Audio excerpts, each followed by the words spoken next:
तहरीक इंसाफ सिंध के रहनुमा मीडिया से गुफ्तगू कर रहे हैं। और कमांड एंड कंट्रोल सेंटर जो था वो 13 मार्च से शुरू हुआ है। तो ये कहना कि वफाक कुछ नहीं कर रहा था, ये इनका जो कुछ है, हमने सच बात करनी है, सच के मैंने सबूत दे दिए हैं, आप लोग देख सकते हैं। अब आप और झूठ देखते जाइए। एक तमाम आवाम को और आप मीडिया वालों को एक साइट है गवर्नमेंट ऑफ पाकिस्तान की COVID-19 gov.pk, COVID-19 gov.pk, इस पे जाके फैसिलिटीज़ के बटन को दबाइए और आप मुआवजा कीजिए कि सूबे सिंध के अंदर कितनी फैसिलिटीज़ हैं, बाकी सूबों में कितनी फैसिलिटीज़ हैं, वो आपको अंदाज़ा हो जाएगा। इस वक्त तक उस साइट के ऊपर जो गवर्नमेंट ऑफ पाकिस्तान की ऑफिशियल साइट है, जिस पे हर गवर्नमेंट, प्रोविंशियल गवर्नमेंट अपनी डाटा फीड कर रही है, तो उसमें से दो चीज़ों में से एक चीज़ गलत है। या तो सिंध गवर्नमेंट फीड नहीं कर रही तो वो गलत, और अगर फीड किया है तो फिर हालात बहुत बुरे हैं। पूरे सूबे के अंदर 3 क्वारंटीन फैसिलिटीज़ और 3 आइसोलेशन सेंटर। वो जो 10,000 बेड का एक्सपो सेंटर के ऊपर बड़ी बड़ी खबर तो छपवाई थी, आज कितने हफ्ते हो गए उसमें 1,000 बेड ऑपरेशनल, बाकी 9,000 कब आएंगे वो बता दें। और उस 1,000 बेड में से कितने लोग बेड ऑक्युपाइड थे? 3 दिन पहले जब मैंने मालूम किया था तो 12 बेड ऑक्युपाइड थे। कराची के 12 बेड ऑक्युपाइड थे। और मेरी कॉन्स्टिट्यूंसी में इलाके सील कर दिए गए। हम हाथ जोड़ के वज़ीर आला साहब को, उनकी काबीना के लोगों को ये समझाने की कोशिश करते हैं, कच्ची आबादियों में सोशल डिस्टेंसिंग मुमकिन नहीं। जब भी पहलवान गोट, हुसैन हज़ारा गोट, जिक्री गोट, मधु गोट, ऐसे इलाकों में जब ये वबा फैलेगी तो उसका बेहतरीन तरीका ये है कि जिस शख्स को हुआ है उसको तो आप ले जाएं आइसोलेशन सेंटर, और जो शख्स उसके साथ रहते थे उनको ले जाएं क्वारंटीन फैसिलिटी में, और उस इलाके को सील कर दें, उसके इतराफ़ के इलाके को सील कर दें, तो उससे शहर को उतनी ज़हमत नहीं होगी। आखिर में एक और भी, वो किधर गए हमारे शहरियार, वो मुझे डाटा दीजिए। इस वक्त हलीम आदिल शेख साहब ने भी आपको लिस्ट प्रोवाइड कर देंगे। सिंध में आपको पता है ना कितनी डिस्ट्रिक्ट्स हैं? 29 डिस्ट्रिक्ट्स हैं, 29 डिस्ट्रिक्ट्स। उसमें से आज ही इन्हीं ने फहरिस्त दी है कि 18 डिस्ट्रिक्ट्स में दिया है कि किधर किधर कोरोना वायरस कितना फैला। 18 डिस्ट्रिक्ट में, 18 डिस्ट्रिक्ट में बताया है कोरोना वायरस किधर किधर फैला है। यानी 11 डिस्ट्रिक्ट में तो कोरोना वायरस है ही नहीं। मतलब यही हुआ ना, या कोई और मतलब लेंगे? जब उसका कोई नाम और फहरिस्त आ ही नहीं तो इसके मतलब सिंध की 29 डिस्ट्रिक्ट में से 11 डिस्ट्रिक्ट में या इनके पास मॉनिटरिंग का कोई तरीका नहीं है, या वहाँ कोरोना वायरस है ही नहीं। दोनों में से कौन सी सच बात है? इसका जवाब सईद गनी साहब दे दें। इसलिए हमने सिर्फ सच बोलना है, सच को एक्सपोज करना है, झूठ का खात्मा करना है। अच्छा, फिर उन 18 डिस्ट्रिक्ट में जब सूबा सिंध में 26 फरवरी में पहला कोरोना वायरस केस हुआ है, आज हम खड़े हुए 19 अप्रैल को, और 17 अप्रैल की रिपोर्ट है।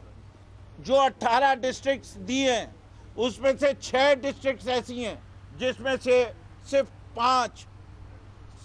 5 केसेस से कम जो हैं वो 7 डिस्ट्रिक्ट्स। अब आप सोचिए, cases reported, death 0, cases reported 5 case.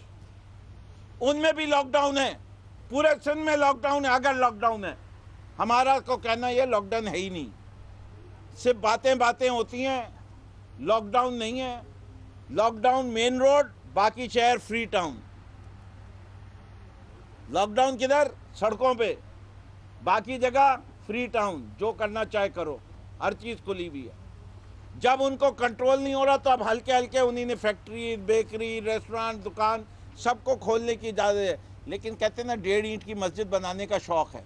आज से 3 दिन पहले जब वज़ीर आज़म ने कहा था खोल दो, तो कहा हम नहीं खोलेंगे, हम लॉकडाउन को मज़ीद सख्त करेंगे। अरे भाई, अपने फैसलों पे कम से कम 10 दिन तो कायम रहा करो, वरना मान लो कि किसी के पास तुमसे ज़्यादा बेहतर समझ बूझ है। जब तुम पब्लिक रिलेशनिंग बैटल हारते हो, जब तुम आवाम में अपनी मकबूलियत कम होते देखते हो, तुम अपना स्टैंड चेंज करते हो। हम आपकी तवज्जो से कहना चाहता हूँ, हम मुराद अली शाह साहब को और उनके वज़रा को विकेट की दोनों तरफ नहीं खेलने देंगे, विकेट की दोनों तरफ नहीं खेलने देंगे। और मेरा वज़ीर आज़म वो है जो एक बॉल से 2 विकेटें लेता है, और वो ये बता चुका है कि कैसे लेता है। दोनों तरफ विकेट के किस तरह खेल रहे हैं। अगर केसेस कम हो जाए, तो हमने लॉकडाउन लगाया था इसलिए केसेस कम हो गए, तो वाह वाह सही हुआ। और अगर केसेस बढ़ जाए तो कहेंगे फेडरल गवर्नमेंट ने कोऑपरेट नहीं किया इसलिए नाकाम हो गए, तो फिर वाह सही हुआ। तो भाई, ये वाह सही वाह वाली जो कहानी है, इससे इस झूठ को हम कोई पॉलिटिकल पॉइंट स्कोरिंग नहीं है। हम सिर्फ सच बोलेंगे, सिर्फ सच बोलेंगे और सिर्फ सच बोलेंगे। हलीम साहब, आप फिरदौस शमीम नकवी गुफ्तगू कर रहे थे और सिंध में कोरोना की सूरत हाल से मुतल्लिक उन्होंने कहा कि 29 डिस्ट्रिक्ट्स में से 18 का डेटा दिया गया है। तो क्या समझे कि बाकी 11 डिस्ट्रिक्ट्स में या तो कोरोना नहीं है या डेटा मॉनिटर नहीं किया जाए। मजीद रहनुमा भी गुफ्तगू कर रहे हैं। चूँकि सबसे पहले मीडिया ही वो एक फोरम है कि जहाँ सबको पता चल जाता है कि कहाँ जाना है, कहाँ नहीं जाना, कहाँ क्या मसला है, क्या कैसा मसला है। तो आप सबको सलाम पेश करता हूँ कि आप तशरीफ़ लाते हैं और आज भी तशरीफ़ लाए आप। बात यह है कि हम एक बात जो नकवी साहब ने फरमाई, मैं उसको आगे बढ़ाऊँगा कि हम नहीं कोई इख्तलाफ चाहते सिंध हुकूमत से, हम नहीं कोई तनकीद चाहते सिंध हुकूमत पर। आप एक कदम आगे बढ़ाइए, हम 20 कदम आगे बढ़ाएंगे। आप अच्छा माहौल पैदा कीजिए, हमें भी बहुत बड़ा बुरा माहौल पैदा करने की ज़रूरत नहीं है। आप हम पर तनकीद कीजिए, हमें कोई एतराज़ नहीं है। लेकिन जब आप अफरा तफरी फैलाकर सिंध के वज़ीर आला साहब कहते हैं कि सिंध का रेशो तो दुनिया से ज़्यादा बढ़ गया, तो भाई खौफ फैलाकर हासिल क्या करना चाहते हैं? मुझे इसका जवाब नहीं मिल पाया।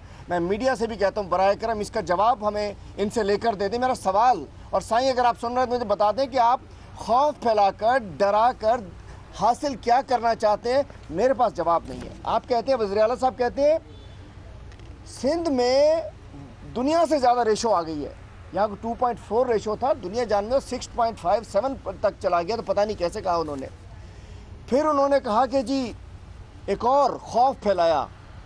देखिए लोग, मैं कह रहा हूँ बहुत ज़्यादा लोग बेचारे इस वक्त जानों को जा रहे हैं। वजह क्या है कि जब लॉकडाउन सख्त है, हम आप तो गाड़ियों में चले जाएंगे, आप भी चले जाएंगे, प्रेस का कार्ड दिखाकर मैं भी चला जाऊँगा।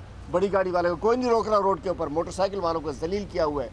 4-1 हज़ार लोग बंदे जो बंद किए जा चुके हैं, 1500 से ज़्यादा केस दाखिल किए जा चुके हैं। फिर आज से डबल सवारी की मुसीबत स्टार्ट हो जाएगी।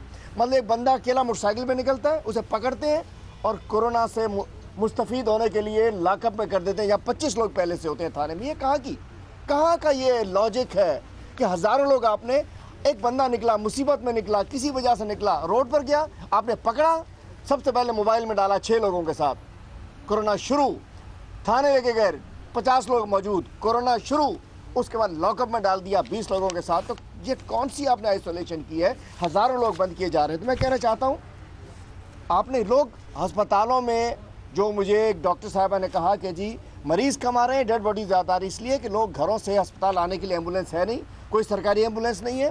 वो बेचारा बस पे आ नहीं सकता, टैक्सी चल नहीं रही, रिक्शा चल नहीं रहा, वो वहीं बेचारे लोग जो हैं, और कौन से दिल के, गुर्दे के, फेफड़े के, दीगर मरीज़ जो होते हैं, बहुत सारी चीज़ें। और उसको कह दिया, एक और खौफ फैलाया गया कि तकरीबन को 400 मरीज़, एडी साहब ने कह दिया कि 400 डेड बॉडी शिफ्ट की हैं। वज़ीर आला साहब कहते हैं उनके फेफड़े जो हैं वो कोरोना से मिलते जुलते हैं। अरे वज़ीर आला साहब, अल्लाह का नाम लें। ये हाथ जोड़ के, मिस्कीन बन के, मासूम बन के अब क्या करना चाहते हैं? हम आपसे कहते हैं दोबारा से माफ करें, डर ना फैलाएं, झूठ ना बोले, खौफ ना फैलाएं। कहते हैं कोरोना जैसे लगते हैं। मुफ्ती साहब आप कहते हैं मुझे तो लगते ही कोरोना के हैं। इस बदले आप कोई बहुत बड़ा एक्सरे आईज है, कोई एक्सरे आईज है, कोई नोबेल इनाम लेना चाहते हैं। आप चाहते हैं कि वज़ीर आला साहब को ट्रंप की जगह रिप्लेस कर दिया जाए कि भाई ये ज़बरदस्त, उन्होंने तो 400 लोगों को आंख से बता दिया, मतलब क्लिप निकाली है। वज़ीर आला साहब कहते हैं brought dead, brought hospital brought dead, और उनके फेफड़े हाथ भी हिला रहे हैं कि कोरोना से मिलते हैं। सीमी जमाली ने कह दिया कि किसी का तो पोस्टमार्टम ही नहीं हुआ। कोई अमवात इतनी ज़्यादा कोरोना से नहीं हो रही जितनी इन्होंने सिंध में अफरा तफरी फैला कर की। दूसरी जानिब एहसास एमरजेंसी कैश प्रोग्राम पाकिस्तान की तारीख का सबसे बड़ा रिलीफ प्रोग्राम। एहसास एमरजेंसी कैश, उसके कार्ड पर किसी की तस्वीर नहीं है, ना वज़ीर आज़म की, ना किसी की, और उसके तहत क्या कुछ मिल चुका है गुज़िश्ता रोज़ तक। अभी तक परसों मेरी एक ज़बान स्लिप हो गई, मैंने 29 अरब रुपए की तकसीम को 29 अरब पॉपुलेशन कह दिया। यहाँ तो बड़ी बड़ी ज़बानें स्लिप हुई हैं। वो इनका चेयरमैन की तो अक्सर स्लिप हो जाता है, करती हूँ मैं, ये करती हूँ मैं, ये करती हूँ, उसकी भी स्लिप ही होती है ना। एक ड्रामा बनाया, मेरी वो वीडियो को जियाले उसके ऊपर लग गए, कोरोना भूल गए, हलीम आदिल शेख का रोना शुरू कर दिया इन्होंने। उसके अलावा बीबी साहिबा ने भी एक दफ़ा कहा था, बिलावल भुट्टो जो कहा था, टंग स्लिप हो जाती है।